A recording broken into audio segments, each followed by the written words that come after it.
Hey guys, I'm Health Visitor in England. Let's talk about split nights. Split nights are when your baby or toddler wake and they wake for a really long period, 2+ hours throughout the night, and absolutely nothing gets them back down. Feeding them to sleep doesn't work. They are wide awake and you've got no choice but to be awake there with them, and it is painful. They can be the longest hours in the night you've ever experienced. Three main things cause split nights. My youngest, she bloody loved a split night when she was younger.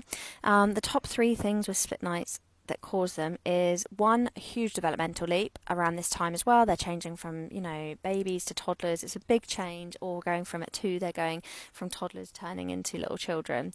So their brain is really massively changing and growing, and it changes and grows when they're sleeping. So if they get disturbed in the middle of the night, and they've been woken up and their brain wants to practice what they're learning, unfortunately, that one, there's not a lot you can do with it. The other two reasons that can be causing it, which you can have more control over, is that they're either undertired, so the last gap before their nap was either too short, they didn't build enough sleep pressure and weren't awake for long enough, or their nap is too long, so that's causing undertiredness. So you can play around with reducing that nap or making sure they go to bed a little bit later if they have had a nap. And then the other cause of it is overtiredness. And this is where overtiredness and undertiredness are so frustrating, because they show and present as very similar as one another, and it's about, unfortunately, having to work out whether they are overtired or undertired. So overtiredness is that gap before from waking up from their nap to bedtime is too long. They've maybe not napped throughout the day. They may be transitioning from one nap to no naps. Some 2-year-olds do. It's still quite young, but they can. And all of this combined can cause overtiredness, and therefore the cortisol levels are high, and it acts like caffeine. They wake in the night and they can't get back to sleep.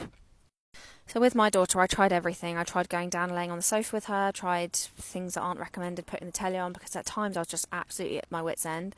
And what I found the best thing was basically, unfortunately, treating it still like it is nighttime.